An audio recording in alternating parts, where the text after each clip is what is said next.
Hey folks, welcome back to Gaming Garbage, where we take a look at games, chat about the gaming news in the industry, and of course, stream for fun. Today we're taking a look at Gaming News Consolidated. We're at the end of the month now. This is December 22nd through the 28th. We're going to go over some Dead Space, some Ubisoft, some Warner Brothers, some Madden actually, which I didn't expect. Some also EA having some new patents. They've only released a few. We're also going to go over some Arrowhead and Helldivers 2. We're also going to talk about Sega, which is interesting. Some Bungie, some layoffs, some Skull and Bones, and Wikipedia and Intergalactic. And then, of course, we're going to share games for January of next year that look interesting and just highlighting those. Yeah, there's some other stuff in there too. So this will be another long one, as these are just gotten longer. This won't be hopefully as long, but there are a couple public service announcements, and yeah, those will be sprinkled in there. So let's talk about Dead Space 4. It was actually pitched to EA this time. And EA again said no. Why do I say again? Well, Dead Space Remake was greenlit.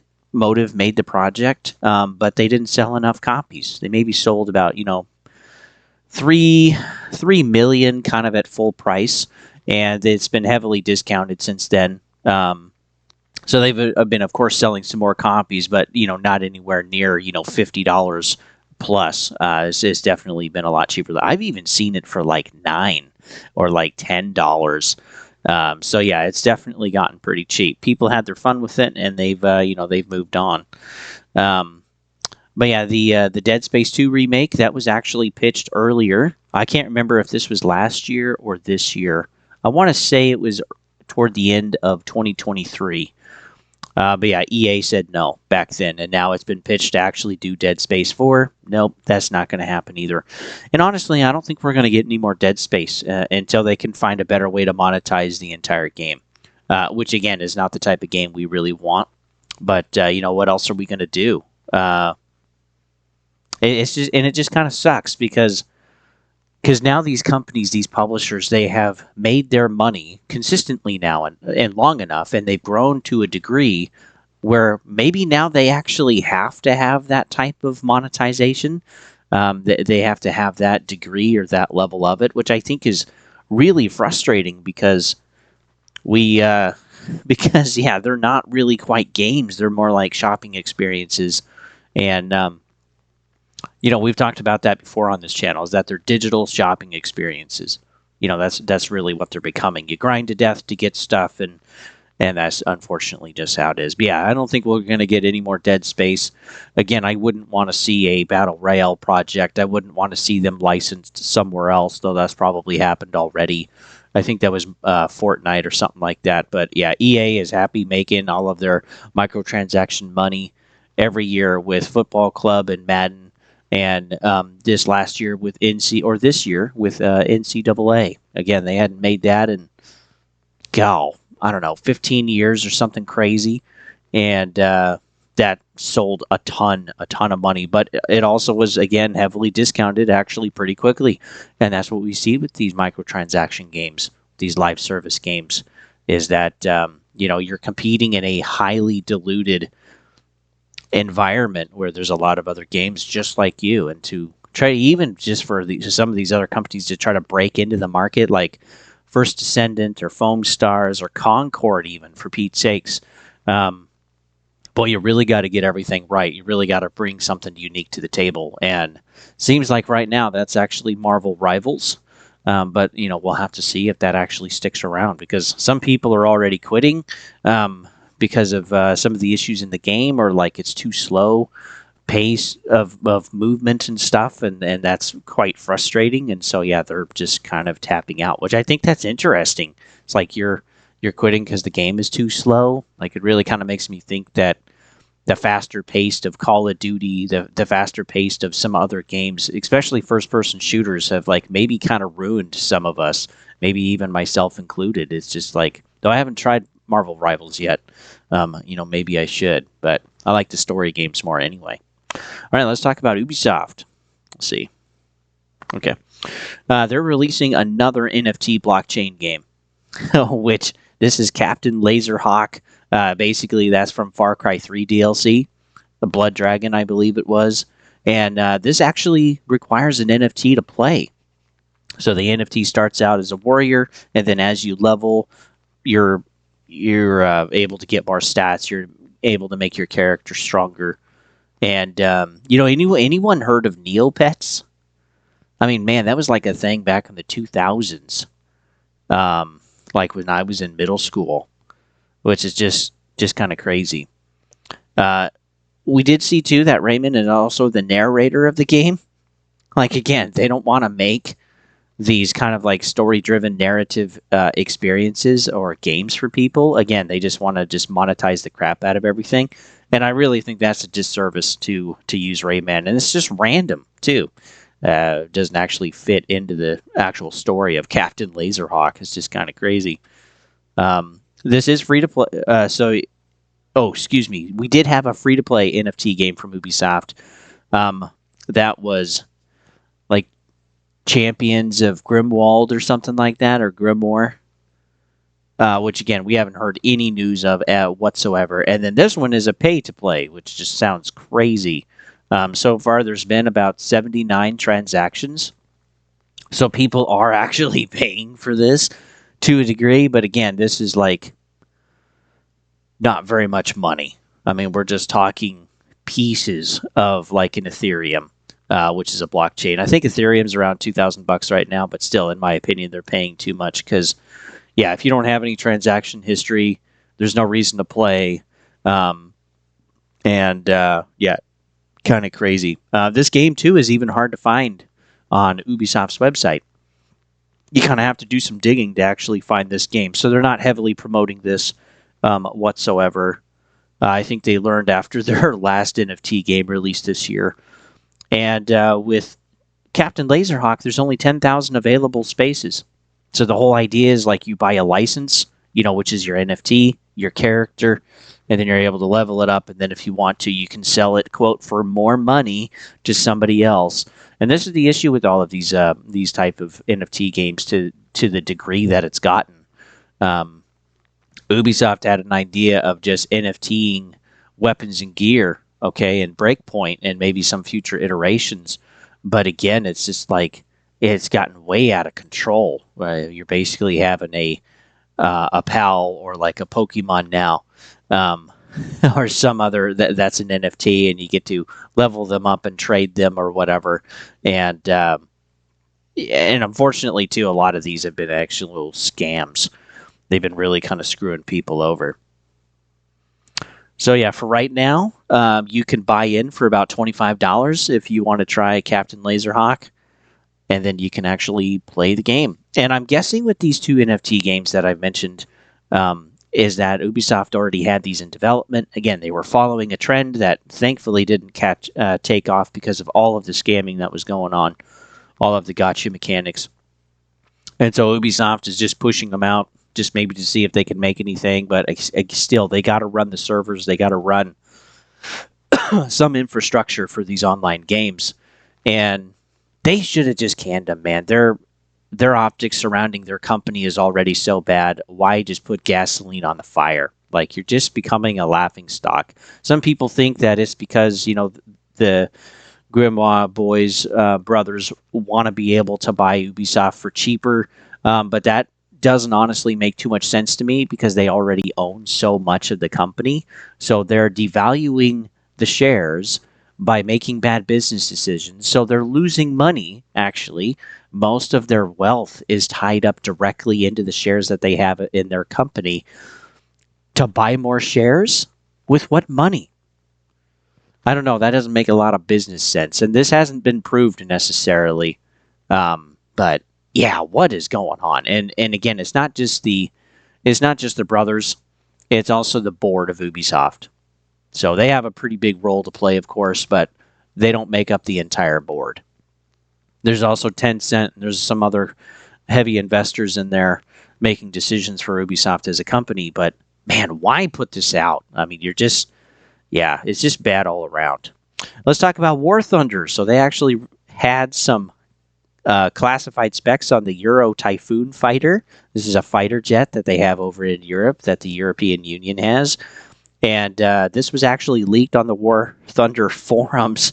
And this happened again earlier. And what it boils down to is that somebody that actually knows the specifications and has the documentation, this person was trying to prove to someone else that they knew more about the Typhoon Eurofighter, basically, like a LADAR system, than the other person did. So, yeah, just trying to prove their D's bigger and that they know what they're talking about, and they're leaking classified information on a video game forum, which is just wild. Like, the competency and intelligence of some people, man, yeah, that is crazy.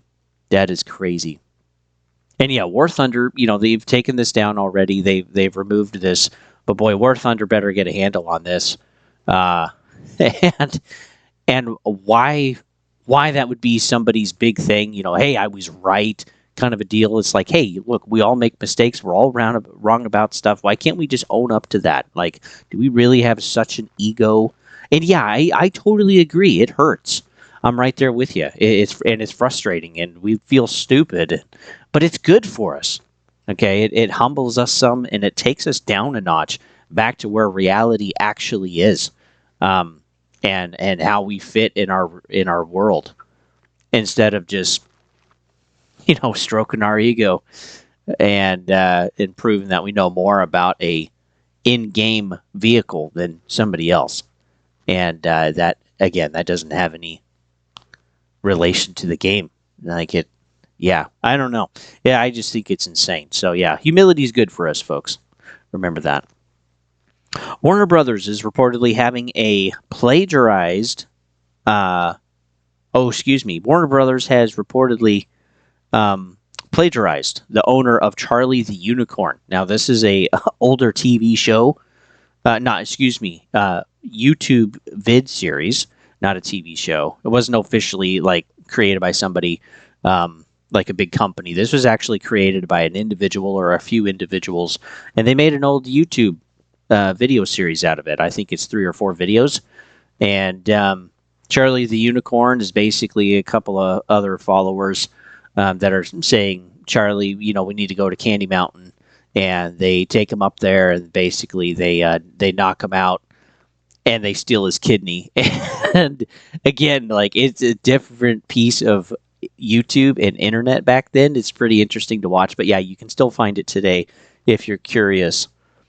But we found out that Charlie is actually in Warner Brothers Multiverse, I guess.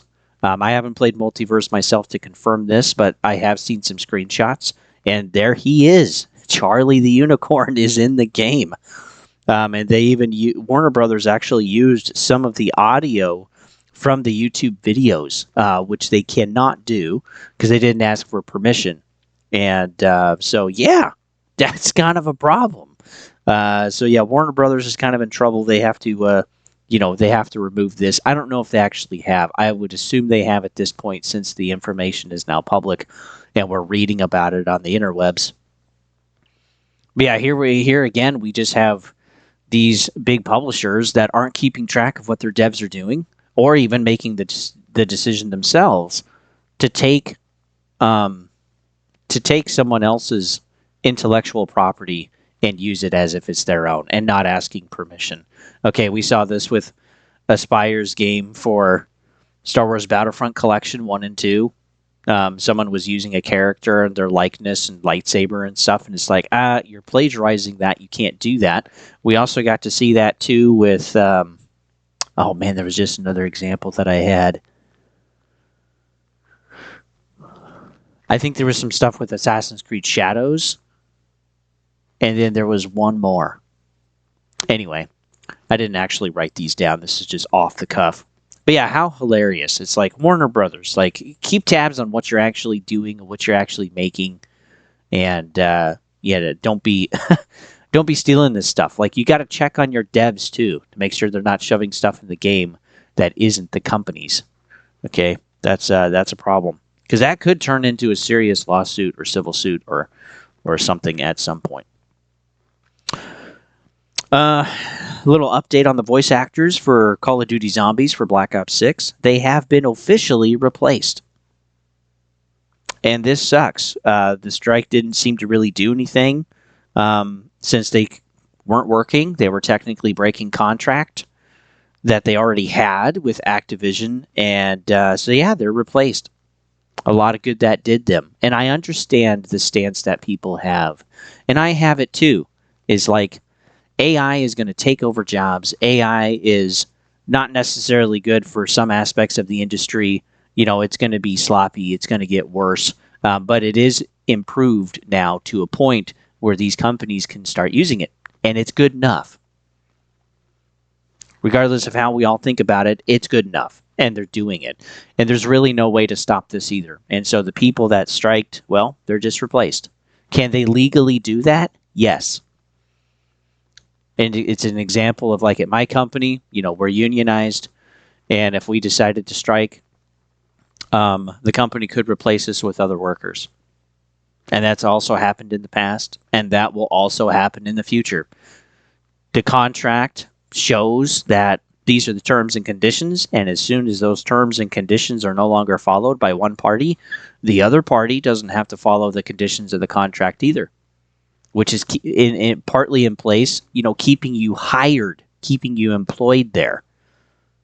And again, it's like people think that they're invincible, that they can do whatever they want. Well, the company can too. I just also think of, like, Starbucks.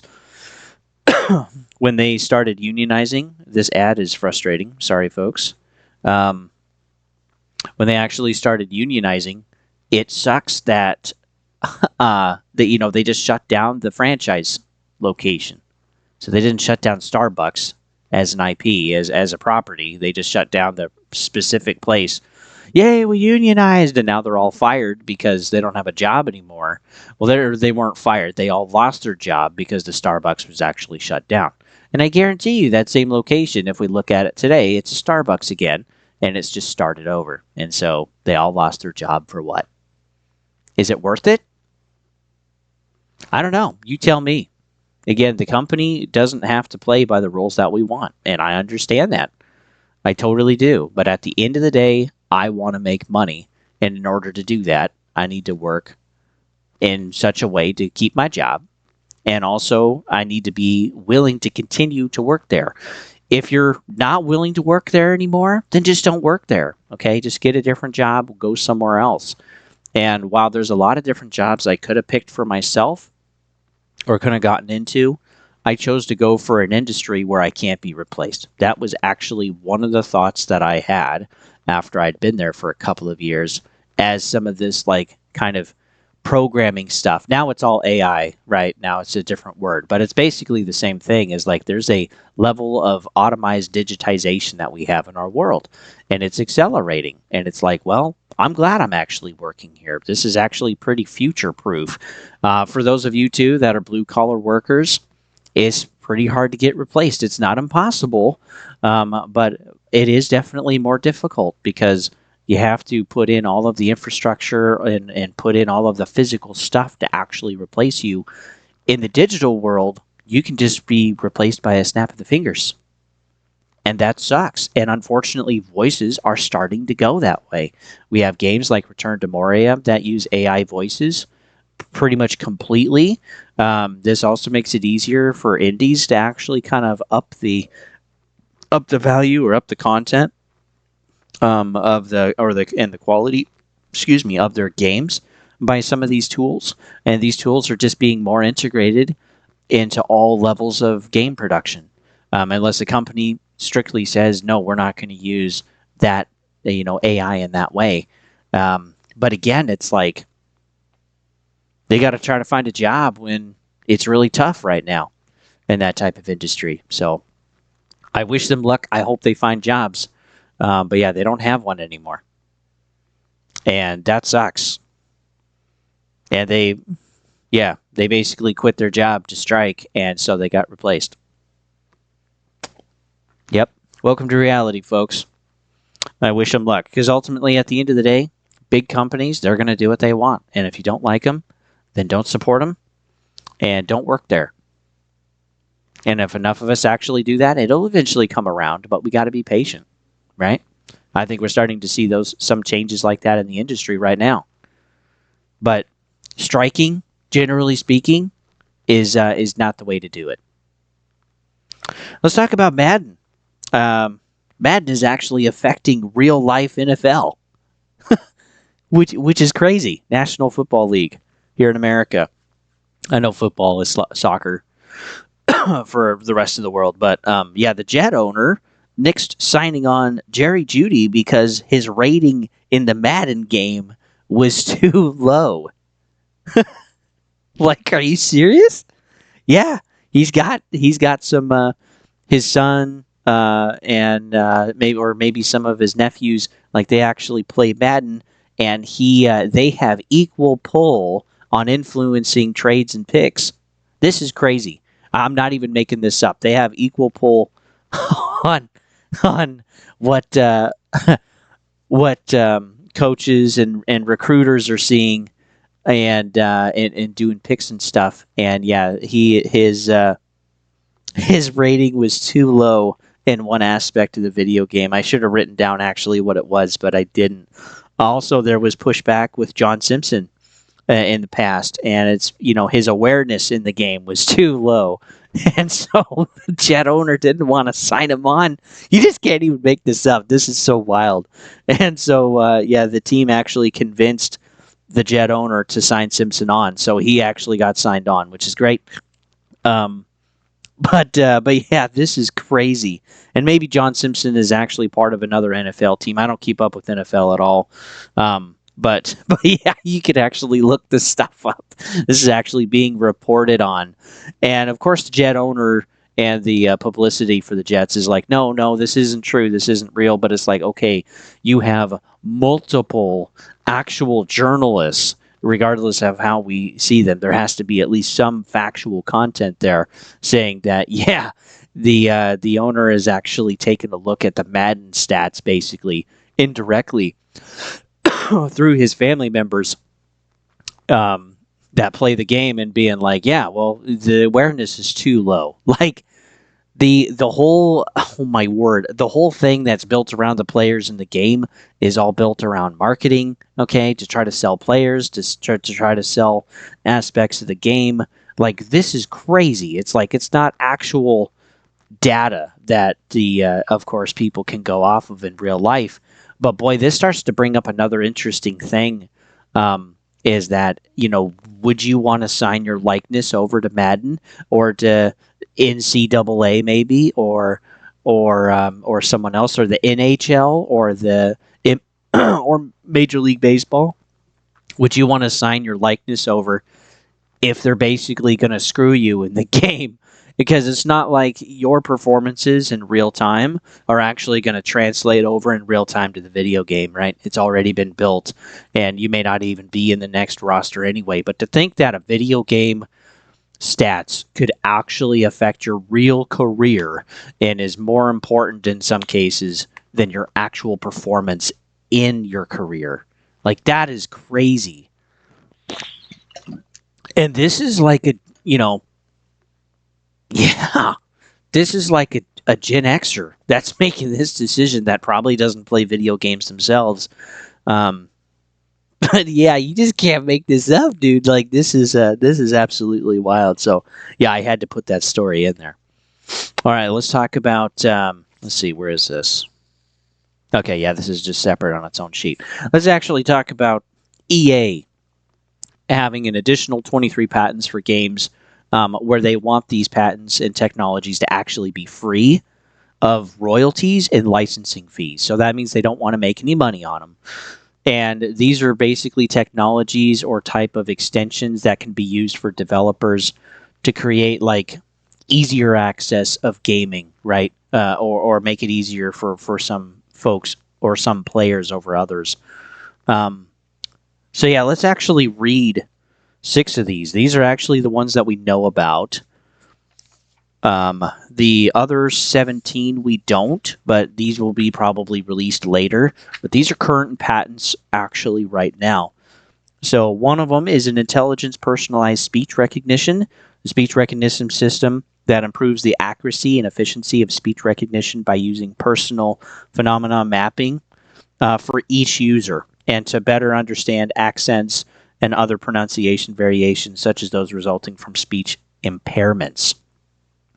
So that's one of the patents. Another one is generative expressive speech audio from text data, a system that generates expressive speech audio from text data and provides more control and personalization of the generated speech based on desired speaking style and speaker attributes. So basically, they analyze the crap out of your voice and then create another voice on top of that to read the text to you, which is interesting. Also, the third one, generating speech in the voice of a player of a video game. The system that can generate speech in a voice of a player for their avatar based on minimal speech sample data as compared with existing techniques. So basically putting your own voice in a video game, that is pretty flippin' wild. Number 4 is voice aging using machine learning. A system that can age an original input voice to a desired target age without requiring additional voice samples. So it can just, create the age in your voice, which just sounds crazy. Excuse me. Number 5, also an emotional-based music style change using deep learning. So a system that can infers a player's emotions while playing a video game and tunes the background soundtrack of the game to best fit that emotion. So basically, to read your emotions, your expressions, or maybe to your voice, and then literally changing the music in the background in real time. That's pretty wild. The last one is dynamically selecting speech functionality on client devices. So a system that automatically detects and enables speech recognition technologies available on a game device. So all of these things are, ease of access, ease of use type of technologies. There was another one too with like the use of iris, which is detecting illuminations on a screen that might create a seizure for somebody, and being able to, in real time, change those and present something else, or completely remove the flash entirely, which you may not even pick up on if it's crazy. Some crazy action game. So I just think that's really interesting. My thing of why I bring this up though is, why can't EA just make these open source? Why do they want the patents themselves? And why do they want to give all of this away? Because it sounds great, but it's like if they really wanted to give it away, they could just build the technology and then shove it out there. I'm serious. They don't have to patent anything. They don't have to go through the trials. They don't have to spend the licensing fees to apply for the patent office. They don't have to do any of this. And they have 23 of these in total. So what is their angle? Because it feels like there is one. Why do they want to have their name on these patents, on these pieces of technology? I don't know. Again, I kind of feel like there's maybe something nefarious there. It's possible too, maybe, that the idea, which is kind of what I think PSSR is right now for PlayStation 5 Pro, is they want to get the technology out there, make it free, have the users use it to gather further data to continue to teach the machine learning. That's kind of what I think PSSR really is, and I would think they would be gathering data now to actually make PSSR 2.0. Right? That would make sense as a business standpoint, and all they'd have to do is squiggle it in there and the user agreement type of stuff and call it a day. Like, they could do that legally. And I would think the same thing with this. If this is machine learning type of capability, low AI type of patents, they want to keep it free or do it free to better further those services or those technologies, so that they can make profit later. That's what it looks like. So I just thought that was interesting. I haven't looked up the actual patents from the U.S. Patent Office. I have done that in the past for different stuff, but this article laid it out actually pretty well, so I thought I'd just present that. Next, let's talk about NCAA 25. It's actually the best-selling sports game in U.S. history now. The best ever. We don't have any hard numbers to actually confirm this to get a total count. But yeah, this would break every other selling record. This is now the number one selling game, and it's. I mean, honestly, it should be. Like, unfortunately, it's a lot of the same stuff. I don't know anybody that plays NCAA anymore. People have lost interest after 2 to 4 months, and it's already just kind of it's just kind of a dead game. But like they sold 5 million copies in their first week. 2.2 million copies they sold for $100 each for early access. There was also a bundle thing going on, and that in and of itself is like you can get 2 games now. So I'm sure that's part of the sales too. But yeah, now the biggest. Yeah, this is crazy. The biggest sports game ever. And while NCAA 25 was better than the previous Maddens we've been getting, a lot of the same bugs are still there. A lot of the same engine issues are still there. A lot of the same technologies we've had in previous versions of Madden or NCAA are still there, and they're preaching it off as brand new technology. And we covered some of that. But yeah, it's just frustrating. It's like, excuse me, with every year putting out a game, same with Call of Duty, is you can't really change much. Okay, you baseline out of the same stuff, you create it out of the same stuff, and it's just like what are you guys doing? Like, actually create a game. Man, I just got another ad on this, which is crazy because again, I'm not monetized. They're just shoving ads on there anyway. Oh well, that sucks. But yeah, this is crazy with NCAA. I wish with NCAA and other IPs like Call of Duty, they would really go back to make video games again.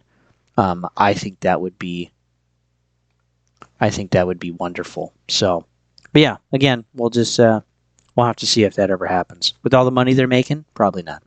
All right, let's talk about Arrowhead. This is these are the people that make Helldivers 2. But yeah, Arrowhead, again, just can't get out of its own way. I mean, PlayStation's been in the way, Arrowhead's been in the way, and they're doing it again, unfortunately. So the Helldivers 2 numbers are dropping actually pretty quickly. So they did just have an update, but with that update came a Killzone crossover, which is pretty cool. We would love Killzone to actually come back. But it's unfortunately for the cost of 2 war bonds. Excuse me. So it's pretty expensive. So we have a weapon and an armor set for $20. Premium war bonds are 10. So this is basically double the price for the crossover. And this feels pretty expensive. And also for what you get too. The weapon, if you just get it by itself, is honestly 3 times the price of what you would normally think of.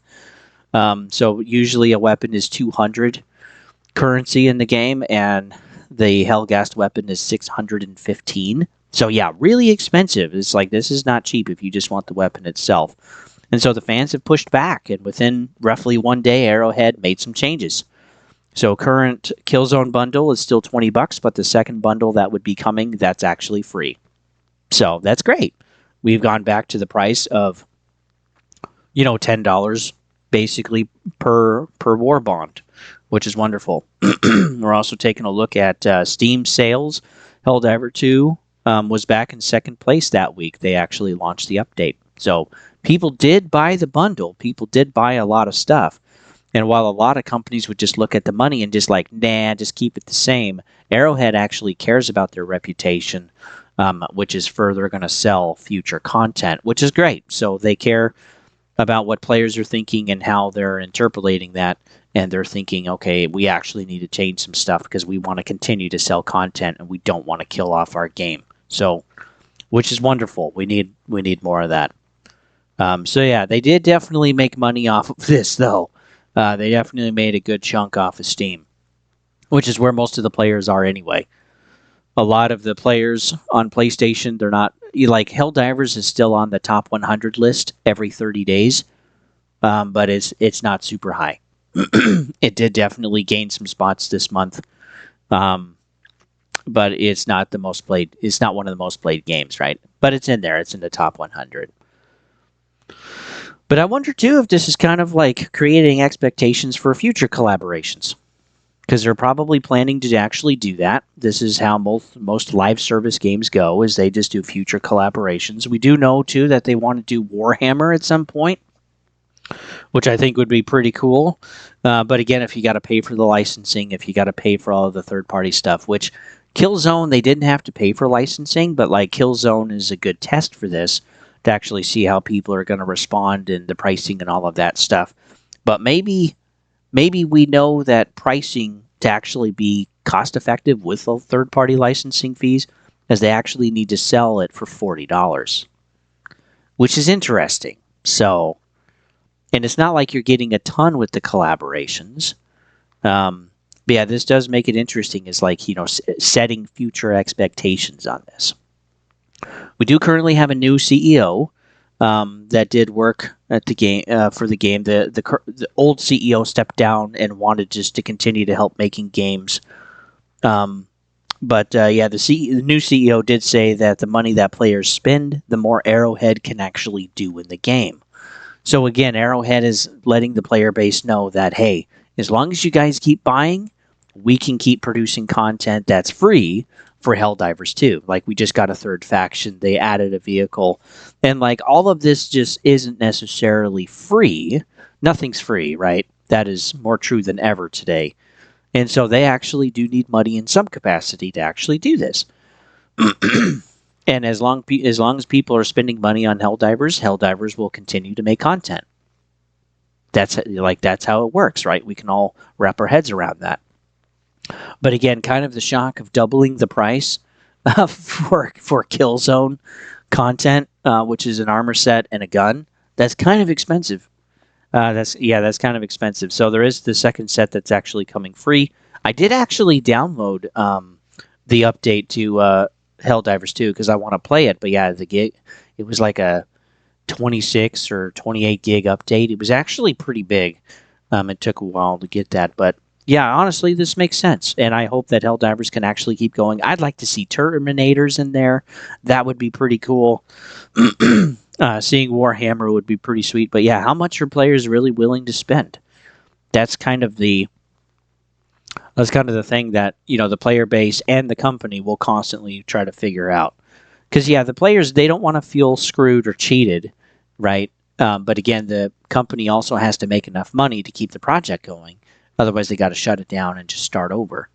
And two, like, you can get to a point where you kind of drain your money toward the end of a development cycle for a live service game, and then you don't really have any money at all. So then you have to, seed money to actually make the content or to make new content or a totally new game or IP.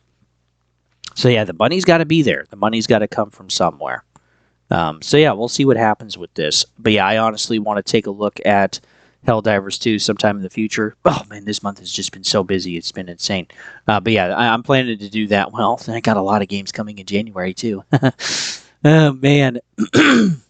Hopefully not too long from now is kind of my goal to actually take a look at Helldivers.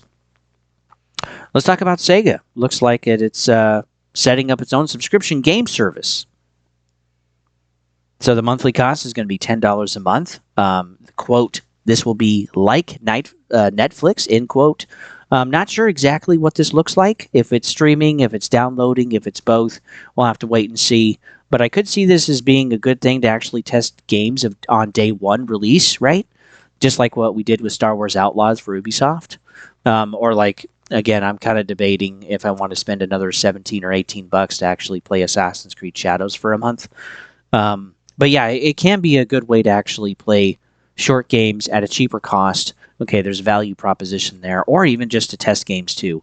And this too can also be beneficial for channels like my own, where we take a look at some games and actually share them with our viewers, you guys.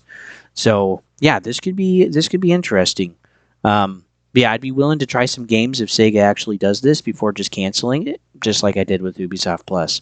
This does, this does show, instead of launchers that the publishers have been pushing for, a decade roughly, a lot of these are actually being canceled.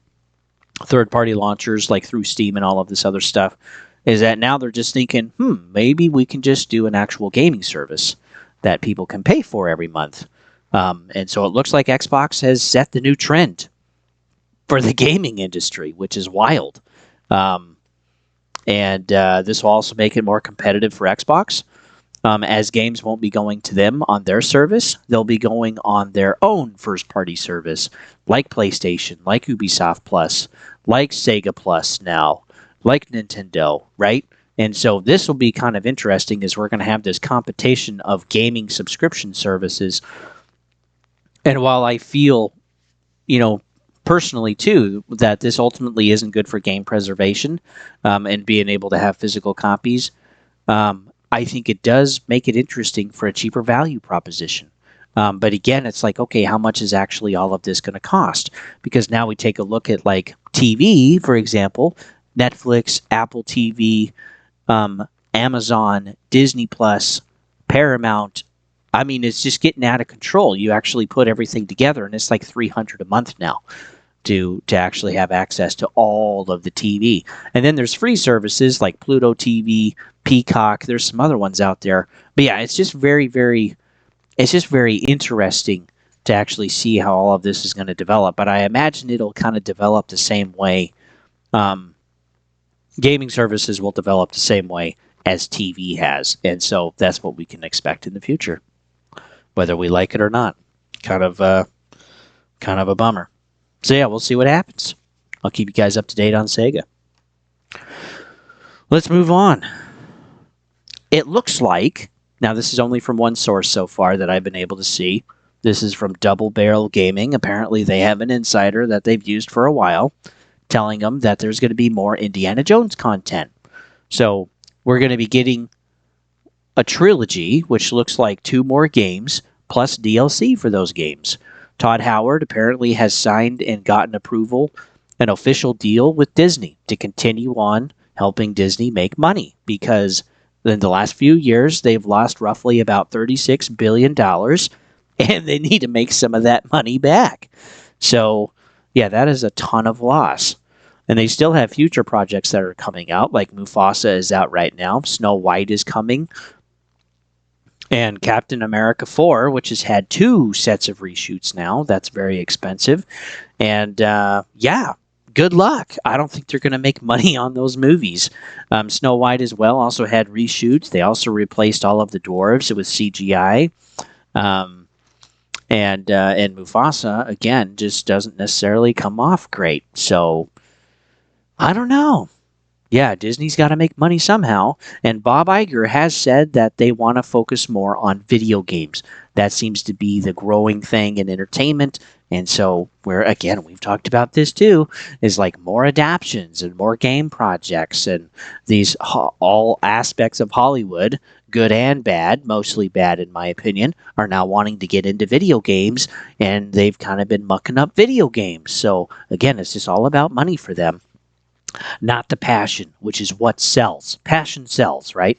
And that's just kind of getting sucked out of video games. But Todd Howard is actually, again, going to be heading up the project. He did it with the first Indiana Jones game. I kind of wondered to a degree if this actually did have some effect on Starfield and also the Shattered Space DLC, as he still had his fingers in it, but maybe not as much as he normally would have. So that means other people were taking over the Starfield project while Todd Howard was working on Indiana Jones. So I hope, again, the same people are working on the new Indiana Jones games in the same studio. Dude, that would be so wonderful, because I would love to see more Indiana Jones. Just a few hours that I've played in Indiana Jones: The Great Circle, so fun, like wonderful adventure game.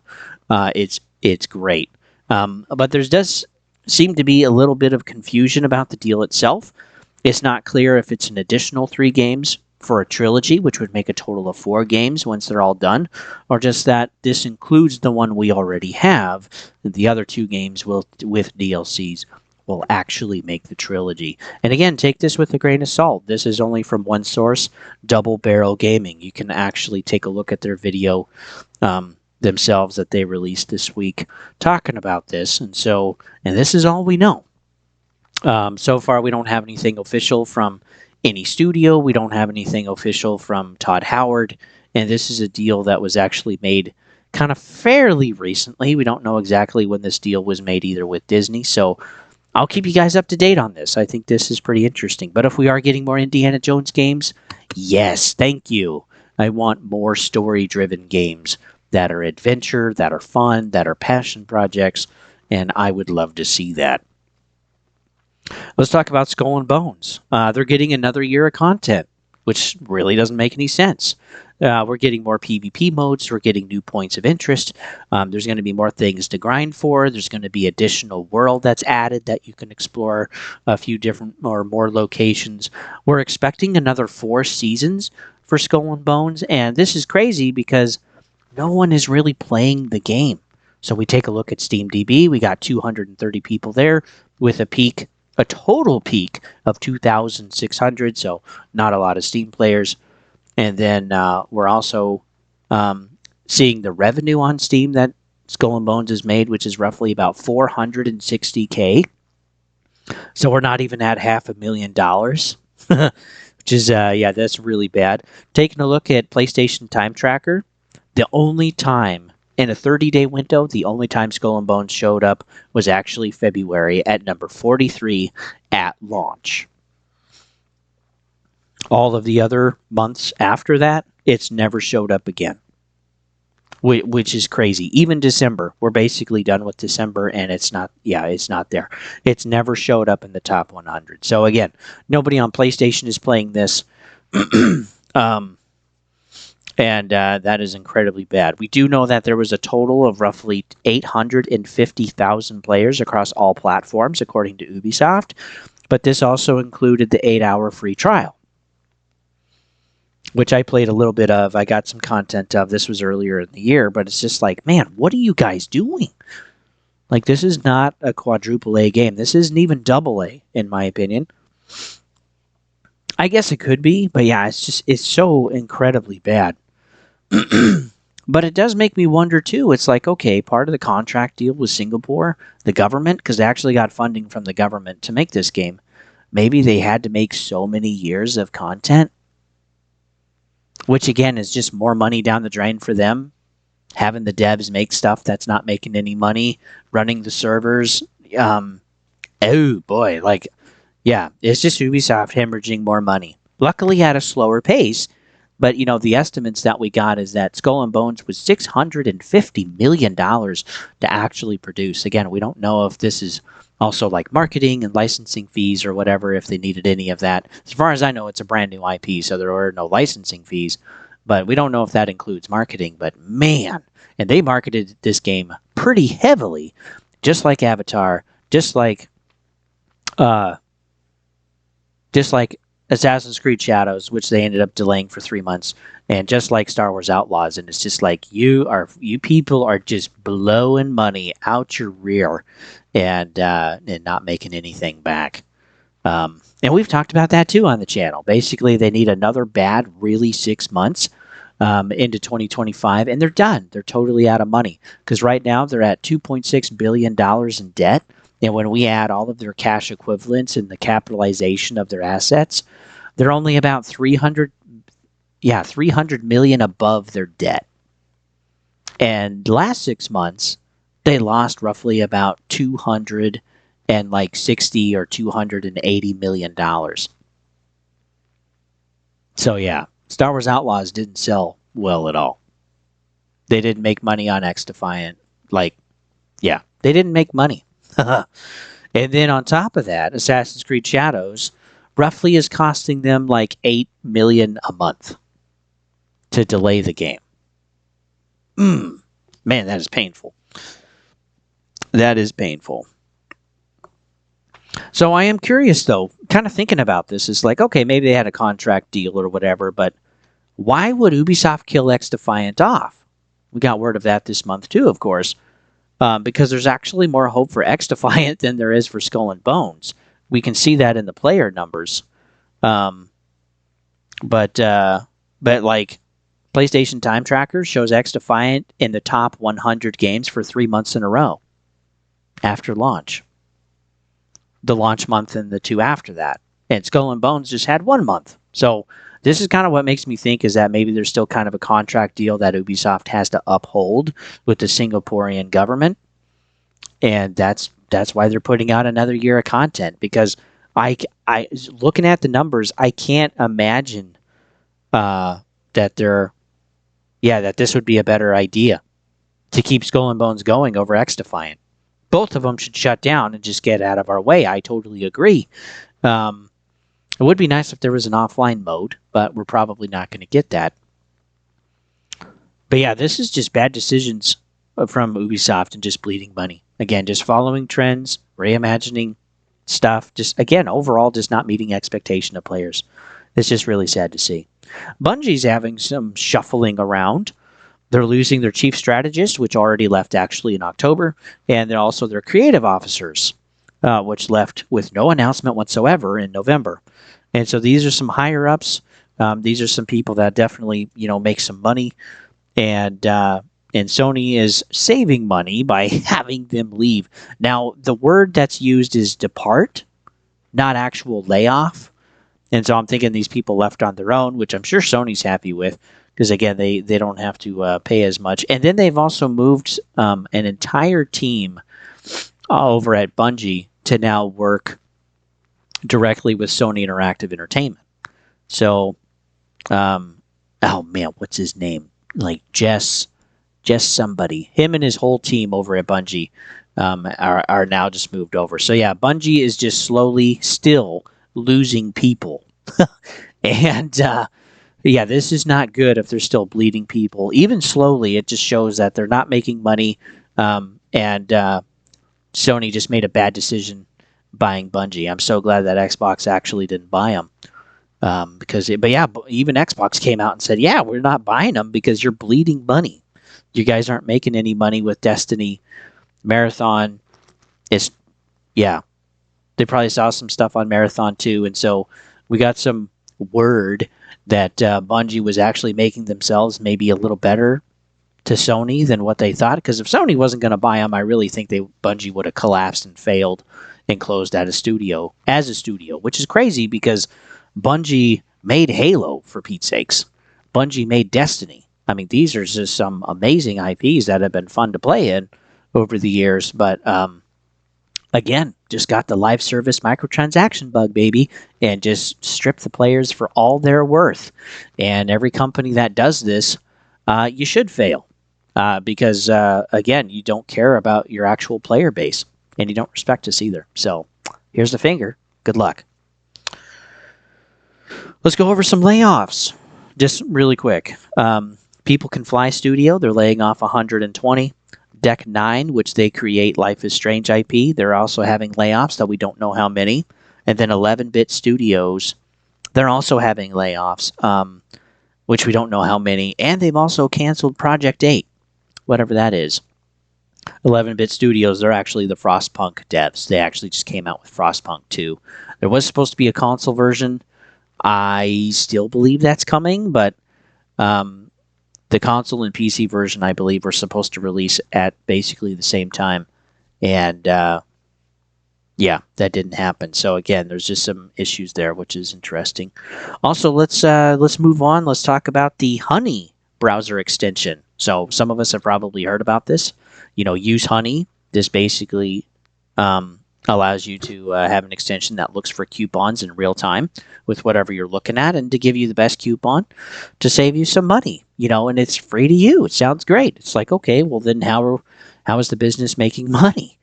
Well, let's dig into that. It looks like this is actually a scam.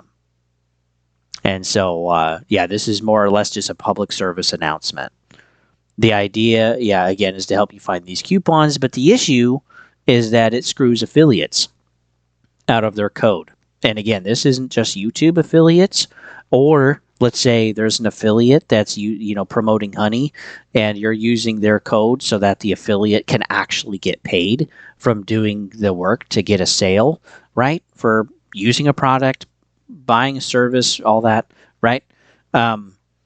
But what Honey does right toward the end, before payment actually goes through for you, is that Honey will switch out the affiliate code with their own every time. And this is crazy because it doesn't just affect those that actually sold you Honey. It's that if you have the Honey extension at all, it's just the Honey extension itself is looking for any affiliate codes that you're using and is replacing it with their own. So it's screwing over the affiliate that you got honey from, and it's screwing over all of the other affiliates that are out there, not even past YouTube, just any type of affiliate code whatsoever that the extension can swap out for its own honey code. That's exactly what it does. So it's screwing over the affiliates, and tech channels honestly are pretty expensive. They have also affiliate codes as well, but they're getting screwed over. They're not getting their commission like they should be. And so, yeah, dude, this is like flipping wild. There's 19 million users roughly that use honey. And so just in case, if you guys are actually using honey, I'm suggesting you guys take the extension off.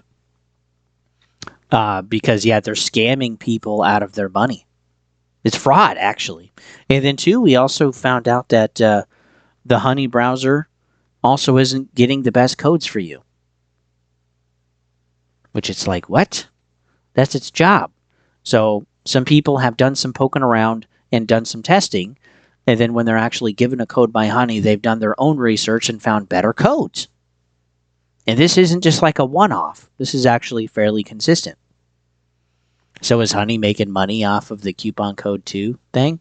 Are they pocketing a little bit of that maybe somehow? I don't know. There hasn't been testing on that aspect of it, but it does have me curious. And so, yeah, so they're not giving you the best deal like they're promising for free. And then they're also screwing over the affiliates with the replacing the code. And then, two, we're not sure exactly what they're doing with their user data. Like, yeah, this just has bad written all over it. I'm actually going to link a video for you guys. Some ordinary gamer did a video on this and explained it really well in roughly about 18 minutes. And so if you want more information, you guys can actually watch that down below. But we did find out that the company that made Honey is also making a new one called Pie Shopping. So I'd probably stay away from that one too, just in case you see it. And let people know in the comments and videos, or posts on Twitch or Twitter X, or whatever whatever other social media is out there. But yeah, that is just kind of unreal. That's wild to me. All right, let's talk about another public service announcement. Let's talk about Wikipedia. And so they're kind of being misleading in their donation campaigns. On the screen they're like, hey, we're it's toward the end of the year. We need more money, and for like $2 or $2.75, and we need funding now, and all of that. You kind of know what I'm talking about if you ever used Wikipedia recently in the last 2 or 3 years. Is that we kind of see these ads, toward the end of the year. Well, the Wiki Foundation has released their annual report for 2024, and this is kind of shocking. At the end of 2024, they have roughly $268.7 million in cash and assets. So they're not broke. They're doing fine. And it's also roughly costing them $3.5 million per year to run their service, to run their servers, to run Wiki. And this includes the employees, this includes the domain name, this includes everything else that they got to pay for to actually just run the Wikipedia servers and Wikipedia itself, which is nuts. $3.5 million. And they're sitting on $268 million. Okay, something doesn't add up. And they're like, hey, we need money. This is kind of weird. What's going on? This would actually, with this amount of money, doing the math, this would actually allow Wikipedia to run for the next 75 years if they never got a dime. Like, what the hell's going on? Because something's off here. If we also take a look at just the infrastructure, all of this money allows them to run for 3.3 years at their current budget, which will probably go up some next year, of course. But yeah, this is just a rough estimate, a little over 3 years. So again, they're not short on money. They can literally run everything. So what's going on?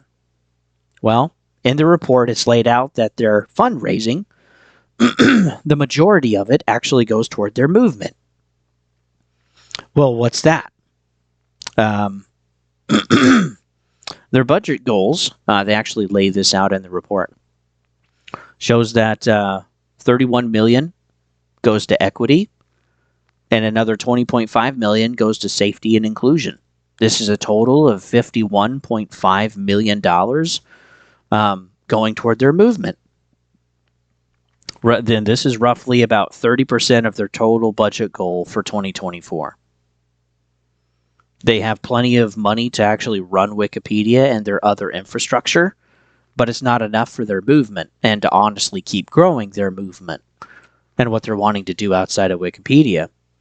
In the report, also a lot of their infrastructure is also a part of their movement side of things.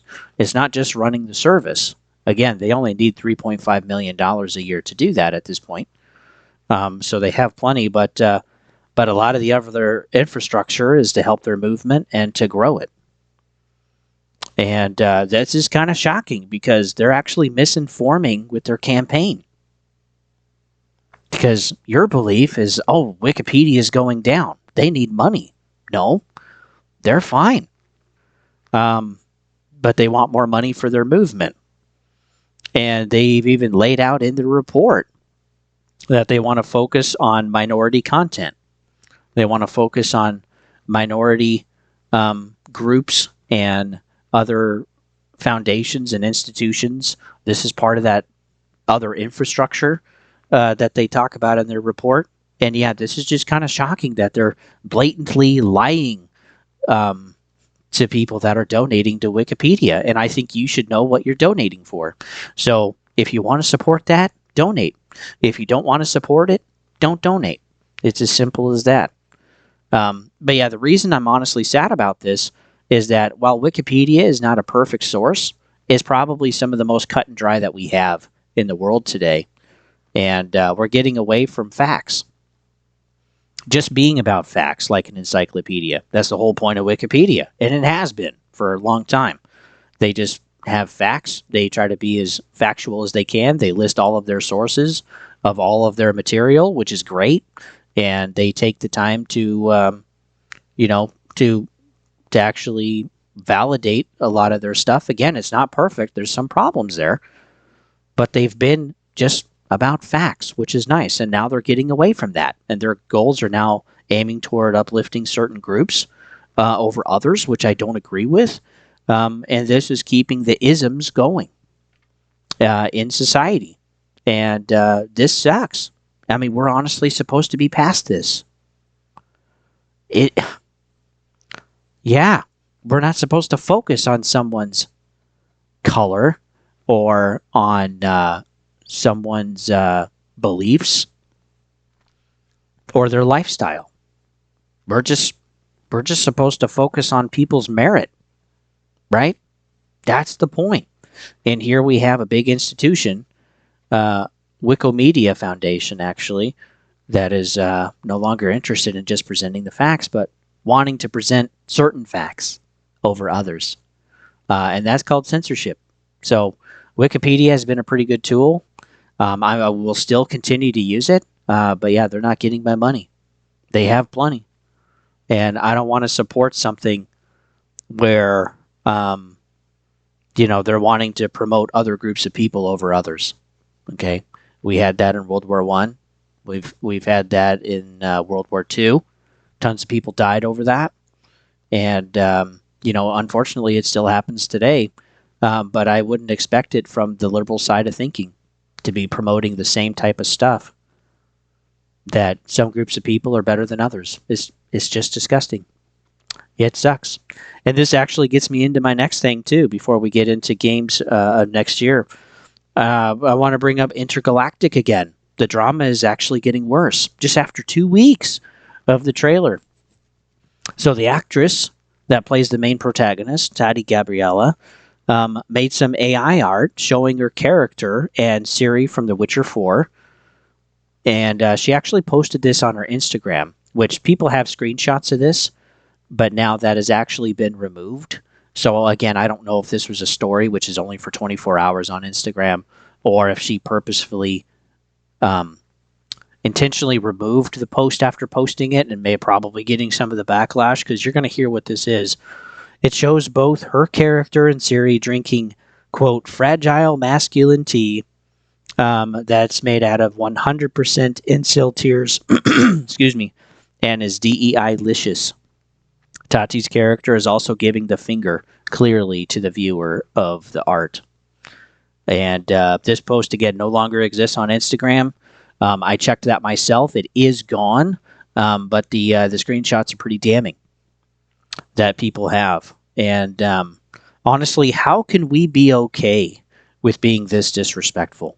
Again, we can have our opinions. We can have our differing views about anything. Politics, religion, Trump, Biden, foreign wars. I mean, whatever. We can have our differences, and that's okay. But we should have discussions. Okay, we shouldn't be doing stuff like this to incite people, to piss people off just to see their reaction. And we're doing this in the comments, and we're doing this on all the social media. I think social media should just fucking disappear, because this is just it's not better. And now I got to raise children in this. So that's a really big deal for me as a dad, is now I got to deal with this with my kids. And it's not something I want for them. School for me was already hard enough. And now we got to add all of this social stuff on top of that. Oh my word. It's just so horrible. But yeah, too, this behavior, it's unprofessional. Like, what are we doing? Tati Gabriella has a really good career, okay? She's been a model. She's worked in movies and TV shows before. She's in a video game now. Like, she's making some money. She's got 1.1 followers on just Instagram alone. And she's got other social media accounts too. Okay? She makes money probably just from her social media to a degree. But it's like we got another Ziegler on our hands. The person that's Snow White in the movie that's coming up, that's going to release soon. And it's like, why are we doing this? Also, I'm curious about CD Projekt Red. Do you think they wanted Ciri, their character for their upcoming game, to be in that poster? Because that's damning for them. I would be pissed if I was CD Projekt Red. I'd be like, civil suit, what the hell are you doing? It's all over the internet now. People have screenshots on your account. What are you doing? Yeah, I would be pretty pissed off. You can believe me, I'd be going full bore, because if someone did something to damage the reputation of a product or a service that I was doing, and it wasn't correct, called defamation, actually, oh man, you can guarantee I'd want some legal action about that. To make an example, not just for the person that wronged me, but anybody else. I mean, what the heck was Tati thinking?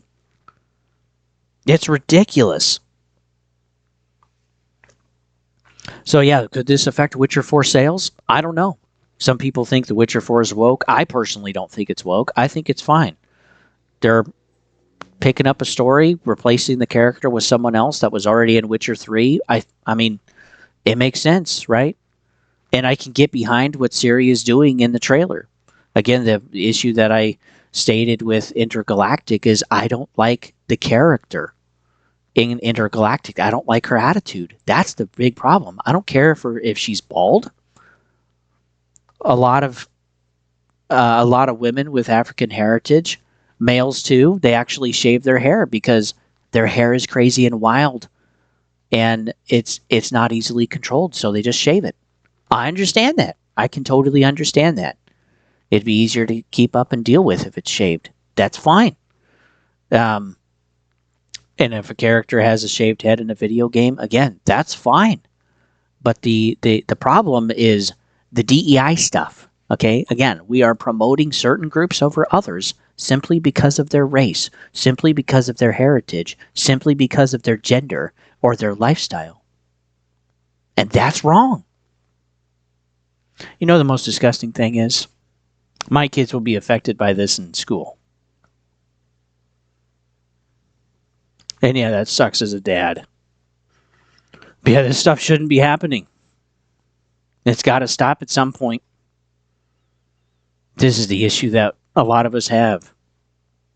It's not about merit or performance. And people that believe in, DEI and BLM and all of this other stuff, or Antifa, it's the same messaging, it's the same problem. And they are just some of the most black-souled people, dark-souled people I have seen and heard and read, and seen their posts, seen the videos. It's like, what are these people doing, man? It just looks like there's evil in there. It's horrible. Why do we want to do this to people? It makes no sense. Because this isn't just, just a one-off or just every once in a while. Just recently, we've seen this with the director at Avowed going after the gamers, pissing them off, saying things that are horrible to Elon Musk or anybody else. Again, it doesn't matter if you care or if you don't like somebody. To make the world a better place, you should still respect them. And we used to do that as a society. We've also seen this with Veilguard. We've seen this with Concord, some of the devs over there. We've seen this too with Assassin's Creed Shadows. We've seen this with Star Wars Outlaws. We've seen this with Spider-Man 2. And again, it's like, if your consumer base is upset, let them be upset. You don't have to you don't have to marinate and stir the pot some more. Just leave it alone. The easiest way to get rid of something is just to ignore it. Really. And a lot of the time I'm ignoring this type of news. But boy, it's getting out of control. And this is why people sometimes don't want to support your TV show, don't want to support your movie, don't want to support your game. Is because it's got DEI written all over it. And in some cases, that's just what it looks like.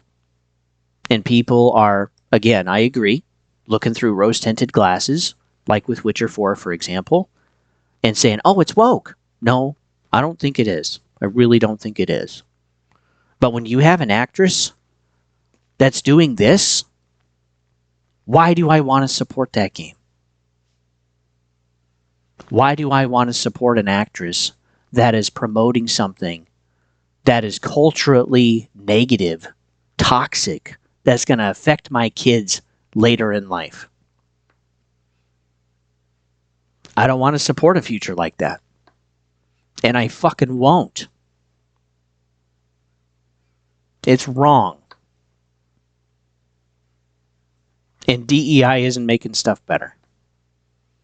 It's just making stuff worse. So yeah, that's all the news I got for you today, folks. You can always follow me at GamingGarbage22 over at YouTube. You can also follow me over at Discord and Twitter X. And you can also follow me over at Twitch if you want to see everything on Twitch first. If you want to see everything first, you go ahead and sub to Twitch. Everything is there. I use the VOD files to upload to YouTube.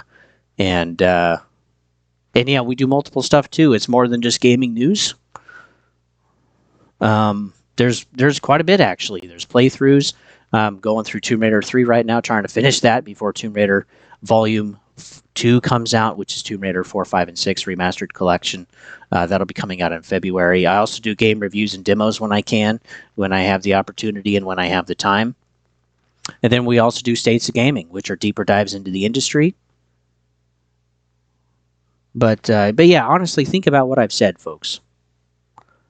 What is the world you would want your children, whether you have them or not, what is the world you would want your children to grow up in?